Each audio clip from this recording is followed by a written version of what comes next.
Breaking చూస్తున్నాం. AP deputy CM Pawan Kalyan ను చంపేస్తానంటూ ఆయన కార్యాలయానికి ఒక వ్యక్తి బెదిరింపు కాల్స్ చేయడం తెలిసిందే. ఈ కాల్స్ చేసిన వ్యక్తిని తిరువూరుకు చెందిన నక్కా మల్లికార్జునరావుగా గుర్తించారు. ఉప ముఖ్యమంత్రికి బెదిరింపు కాల్స్ రావడంతో వెంటనే స్పందించిన హోంమంత్రి అనిత పోలీసులను అప్రమత్తం చేశారు. ఈ నేపథ్యంలోనే పవన్ కు బెదిరింపు కాల్స్ చేసిన మల్లికార్జునరావును పోలీసులు అరెస్ట్ చేశారు.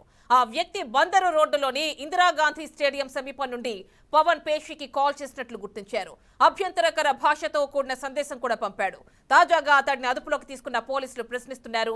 ఎందుకు ఇలా కాల్స్ చేయాల్సి వచ్చింది, దీని వెనుక ఎవరైనా ఉన్నారా అనే కోణంలో పోలీసులు ప్రశ్నిస్తున్నట్టు తెలుస్తోంది. పూర్తి డీటెయిల్స్ మా కరెస్పాండెంట్ వాసు గుంటూరు నుంచి అందిస్తారు.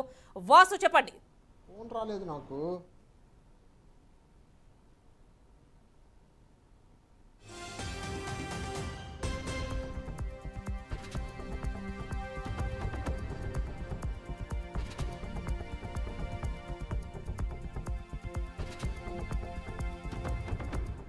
రావడం సర్వత్రా కలకలం రేపింది. ఆదివారం రాత్రి, సోమవారం ఉదయం కూడా పదే పదే బెదిరింపు కాల్స్ రావడం పేషీ సిబ్బందిని పవన్ కళ్యాణ్ దృష్టికి అయితే తీసుకెళ్లారు. ఈ ఫోన్ కాల్స్ విషయాన్ని పోలీసులు సీరియస్ గా తీసుకొని దర్యాప్తును అయితే ప్రారంభించారు. బెదిరింపు కాల్స్ చేసిన వ్యక్తి మల్లికార్జున ఎవరైతే ఉన్నారో ఆయన ఫోన్ స్విచ్ ఆఫ్ చేయగా అతని కోసం అడ్రస్ ప్రూఫ్ ఆధారంగా అతను అయితే గాలింపు చర్యలు అయితే చేపట్టారు. ఈ కాల్స్ విజయవాడలోని ఇందిరాగాంధీ మున్సిపల్ స్టేడియం దగ్గర నుండి వచ్చినట్లుగా గుర్తించారు, పోలీసులు అయితే గుర్తించారు. ఇప్పటికీ ఈ కాల్ చేసిన ఎవరైతే ఉన్నారో మల్లికార్జునరావు, అతని కోసం గాలింపు చర్యలు చేపట్టిన విజయవాడ పోలీస్ కమిషనర్ కానీ, రాజశేఖర బాబు కానీ, టాస్క్ ఫోర్స్ కానీ, వీళ్ళు కానీ ఎవరైనా స్పెషల్ బ్రాంచ్ ల్యాండ్ ఆర్డర్ 3 విభాగాలకు సంబంధించిన వాళ్ళు 4 విభాగాలుగా ఏర్పడి 4 టీములుగా ఏర్పడి మల్లికార్జునరావు కోసం గాలింపు చర్యలు చేపట్టారు.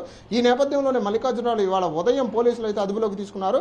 అదుపులోకి తీసుకుని విచారణ చేపట్టిన పోలీసులు అసలు పవన్ కళ్యాణ్కు ఎందుకు బెదిరింపు కాల్స్ చేశాడు, దీని వెనుక ఉన్న ఆంతర్యం ఏమిటి, ఎవరైనా సరే మల్లికార్జున్తో ఈ కాల్స్ చేపించారనే కోణంలో కూడా పోలీసులు అయితే దర్యాప్తును ప్రారంభించారు. విచారణలో అనేక విషయాలు అయితే వెలుగులోకి వచ్చాయి. మల్లికార్జునరావు అనే వ్యక్తి గతంలో కూడా హోంమంత్రి అనితకు కూడా ఇదే విధంగా ఇదే నెంబర్ నుండి ఫోన్ చేసినట్లు ఆవిడైతే చెప్పుకొని రావడం జరిగింది. ఇదే విధంగా అయితే పోలీసులు ఇచ్చిన సమాచారం మేరకు మల్లికార్జునరావుకు మానసిక పరిస్థితి సరిగా లేదని పోలీసులు అయితే గుర్తించారు. మద్యం మత్తులోనే మల్లికార్జునరావు డిప్యూటీ సీఎం పవన్ కళ్యాణ్కు ఫోన్స్ అయితే చేసి అతను బెదిరించినట్లుగా పోలీసులు గుర్తించారు. దానిపై ఏదైతే ఉందో మల్లికార్జునరావు గతంలో కూడా మల్లికార్జునరావుపై విచారణలో భాగంగా గతంలో వైజాగ్లో కూడా మల్లికార్జునరావుపై 304 సెక్షన్ కింద కేసు అయితే నమోదైందిగా పోలీసులు అయితే గుర్తించారు.